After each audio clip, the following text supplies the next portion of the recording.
Pahatan kuno yang ada di depan kita merupakan angka tahun Saka yang bertuliskan 1295 Saka atau 1373 Masehi, di mana pada masa itu merupakan berhadapan di zaman kerajaan Majapahit yang ada hubungannya dengan daerah Tuban. Ya teman-teman, saat ini saya berada di daerah Tuban, tepatnya di Dusun Suci, Kecamatan Palang, Desa Wagun, Kabupaten Tuban, Provinsi Jawa Timur. Dan disinilah merupakan tebing batuan kapur, di mana pada masa itu tempat ini merupakan tempat tambang. Ya, orang-orang di zaman kerajaan mengambil batu-batu kapur dengan gaya ataupun caranya yang tidak sesama dengan zaman sekarang. Mereka mengambil balok-balok begitu ya, balok-balok batu begitu ya, dibentuk seperti mungkin persegi panjang ataupun bentuk balok. Namun di sisi lain teman-teman, bekas dari tambang ini ya, kita dapatkan bentuk-bentuk yang luar biasa, goresan-goresan horizontal di dalamnya dan bentuk kerucut yang ke atas begitu ya, membuat bangunan ini ataupun bekas tambang ini semakin menambah sisi eksotis di dalamnya, saudaraku.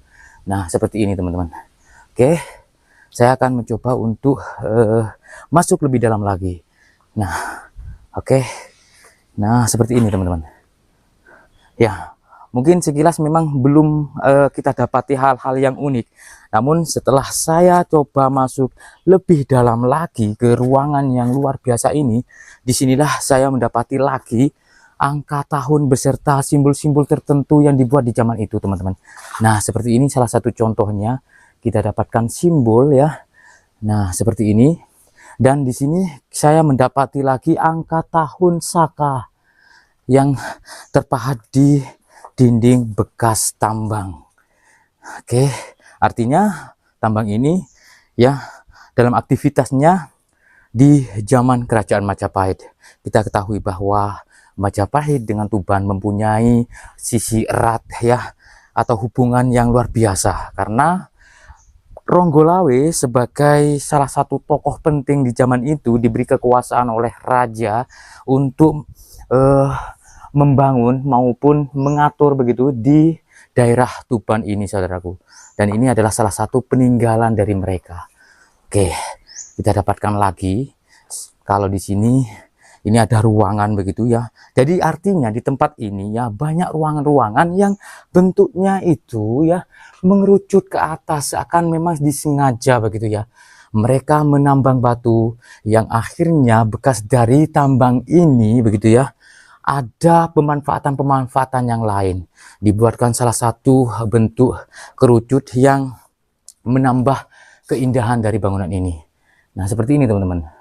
Jadi ini merupakan tambang batu di zaman kerajaan ya, bukan zaman sekarang. Kita dapatkan simbol-simbol tertentu di sini. Pahatan-pahatan mereka begitu ya. Nah, seperti ini saudaraku. Oke. Saya kurang tahu untuk bentuk maupun maksud dari simbol-simbol ini ya. Namun ini merupakan bekas dari pahatan mereka di tahun 1373 Masehi. Di sini kita dapatkan pahatan lagi, banyak pahatan-pahatan yang masih misteri ya, belum terkuak begitu ya teman-teman. Nah, saya akan ajak kalian semuanya begitu masuk lebih dalam lagi ke dalam ruangan yang di dalamnya banyak sekali kita dapatkan hal-hal yang unik begitu. Nah, dengan melewati lorong ini. Oke. Nah, di situ teman-teman terdapat lorong. Oke. Terdapat lorong, kita masuk dan seperti ini keadaan di bagian luar. Di bagian atas seperti itu. Nah, oke. Kita masuk ya. Kita masuk. Oke. Luar biasa teman-teman. Ini luar biasa. Nah, disinilah saya mendapati lagi salah satu ruangan yang luar biasa, yang mana ketika pengunjung datang ke sini, di lokasi ini merupakan tempat foto yang paling digemari begitu, karena disinilah kalian bisa berpose ataupun berfoto begitu ya, dengan sorotan sinar matahari dari atas, sehingga banyak orang-orang yang menyatakan tempat ini adalah sorotan sinar dari surga, katanya seperti itu saudaraku. Karena memang seperti ini ya kondisinya ketika di jam 1, jam 12 begitu siang gitu, sinar matahari langsung dari atas teman-teman, menambah sisi keindahan di ruangan ini. Dan tidak sedikit orang mengatakan bahwa ini bagian dari replika istana dari kerajaan masa lampau. Oke, luar biasa saudaraku. Mantap sekali. Nah, kita dapati alur-alur begitu ya, bekas dari pahatan mereka yang memang sepertinya ada ukuran-ukuran tertentu begitu ya, yang pada waktu itu membentuk balok-balok untuk sebagai material bangunan utama. Mungkin mereka membuat sebuah candi di zaman itu dengan material utamanya dari batuan kapur seperti ini, atau mereka membuat istana juga begitu dengan material batuan seperti ini juga saudaraku. Luar biasa ini. Oke, kita coba naik dan kita mendapati ruangan lagi. Oke, nah ini adalah ruangan lagi, dan sepertinya ini semacam kayak apa ya istilahnya, ruangan yang satu tembus ke ruangan yang lain saudaraku, tidak terputus sepertinya ya. Oke, kita coba masuk ke ruangan ini ya. Nah, di sini ada bentuk ruangan yang mengerucut dan ini lebih utuh teman-teman. Nah, seperti ini ya, kalau dilihat kondisinya yang lebih utuh, maka kita dapatkan semacam ada tirai begitu yang menggelantung dari atas ya, yang padahal ini adalah batu yang dibentuk mengerucut ya, tetapi memang di sisi lain yang seperti tirai begitu saudaraku. Nah, warna-warna dindingnya pun dengan berwarna-warni ya, ada yang kemerahan, kecoklatan, ada yang agak keabu-abuan, bahkan ada warna-warna cerah seperti kekuning-kuningan begitu ya, menambah sisi indah dari bangunan ini begitu saudaraku. Masya Allah, ini luar biasa ya. Dan ini masih di bagian tengah ya, saya masih belum di bagian belakang ini. Oke. Ya, teman-teman yang penasaran di bagian belakang, tetap saja ikuti video ini ya. Jangan skip dulu. Yang pastinya kalian akan lebih takjub nanti karena di bagian belakang ini lebih unik dan lebih bagus begitu dari ruangan ini. Nah, namun kita harus naik dulu. Oke, sebelum naik saya akan memperlihatkan kepada kalian semuanya tentang adanya simbol-simbol lagi yang terpahat di dinding dari batuan ini. Nah, ini teman-teman, mungkin teman-teman ada yang tahu ya apa yang dimaksud dengan simbol seperti ini ya. Memang sederhana, namun yang pastinya mereka membuat simbol seperti ini ya dengan sengaja begitu ya, yang menandakan apa ya, arti-arti tertentu mungkin teman-teman. Yang tahu nanti bisa komen di kolom komentar saudaraku. Dan di samping dari simbol ini kita dapatkan pahatan yang membentuk manusia ya, yang membentuk manusia teman-teman. Coba diperhatikan. Nah, ini saudaraku. Jadi ini ada bentuk wajah ya dengan badannya serta bentuk kepala ya, dan ada semacam bentuk penutup kepala teman-teman. Namun sayang tidak bisa melihat di bagian bawah karena ini ada timbunan tanah yang cukup banyak begitu. Nah, seperti ini. Oke. Kita coba ke sini teman-teman. Ini adalah ruang yang lebih unik dan lebih indah teman-teman. Kita harus turun tangga dulu. Namun sebelum ke sini saya memperlihatkan ruangan ini dulu. Nah, di sini terdapat sebuah ruangan. Oke, kita lihat di dalamnya seperti apa. Nah, ini ada bongkahan apa ini? Kayu tumbang begitu, teman-teman. Dan ini mungkin sarang dari hewan-hewan yang seperti ular, kelabang ya, kalau jengking gitu ya. Nah, di atas sana seperti itu. Oke. Dan ini ruangannya tidak begitu luas ya, tidak begitu lebar. Oke, kita lanjut ke ruangan yang ini. Oke, kita lanjut ke ruangan yang ini ya. Bentar. Oke, bentar ya. Saya harusnya di ruangan ini harus nyalakan senter dulu sepertinya. Bentar ya, tak ambilkan senter dulu. Bentar.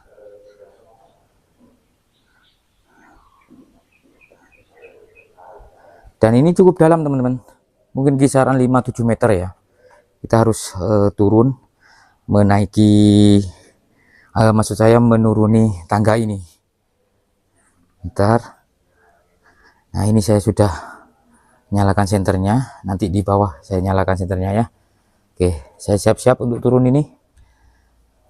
Semoga selamat sampai di bawah sana ya teman-teman. Hati-hati dulu, terus hati-hati. Kita turun. Bismillah, selamat. Oke, kita turun. Bentar. Oke.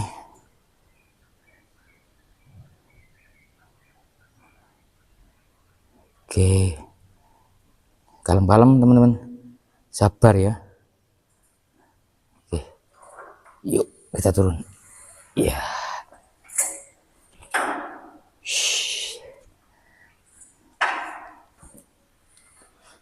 Wih.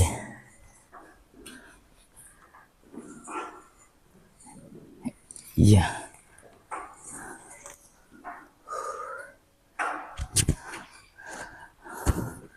Dan di sini saya berjumpa dengan teman saya ini. Nah, oke, sepertinya sudah menikmati ruangan ini ya, yang luar biasa ini. Kita coba tanya-tanya gimana untuk pesan dan pesannya ini. Nah ini teman-teman. Oke, Kang Harti, gimana untuk pesan dan kesannya ketika berada di Gua Suci ya? Inilah teman-teman, memang benar. Disinilah ruangan utama. Disinilah sesuatu ya yang terjadi di luar nalar kita. Karena apa? Seperti yang kita lihat sendiri ya.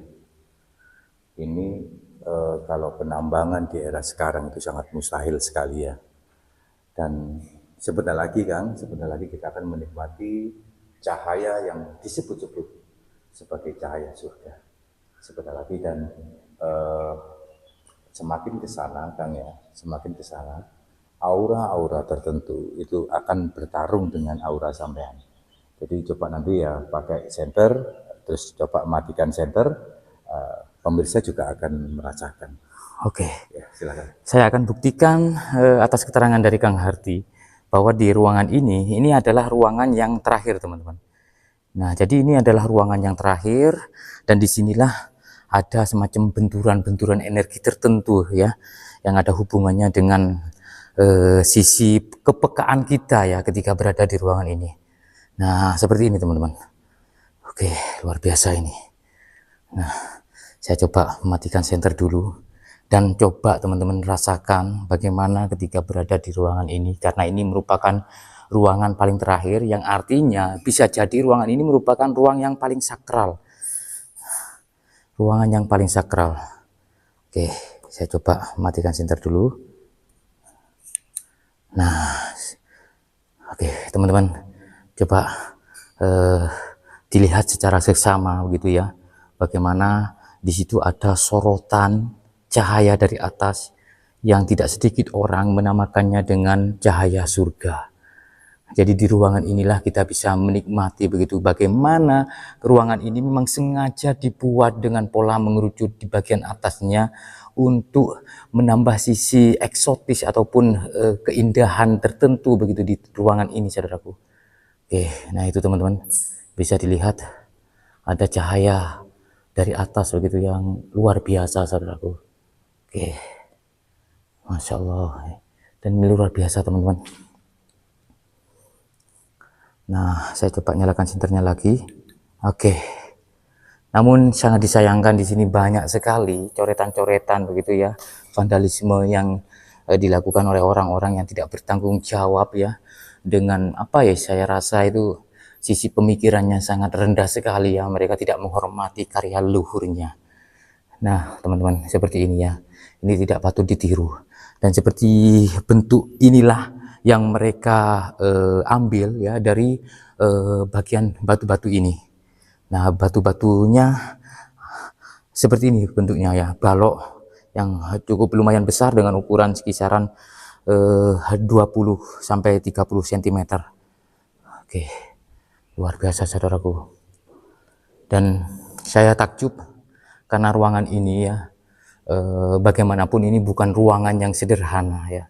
Yang pastinya ruangan ini dimanfaatkan di zaman itu sebagai pertemuan mungkin ataupun hunian mereka, atau penyambut tamu, mereka menyambut tamu di sini, atau ini bagian dari istana mereka. Kita tidak tahu ya. Di zaman itu saya dan kalian yang pastinya tidak tahu begitu ya saudaraku.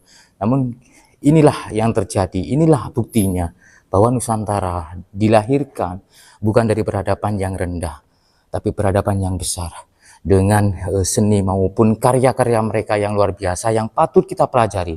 Karena tidak mungkin kita belajar kepada masa depan, dan pastinya kita belajar kepada masa lalu. Luar biasa. Salam budaya Nusantara, tinggalkan perselisihan, sambung persaudaraan. Wassalamualaikum warahmatullahi wabarakatuh. Rahayu.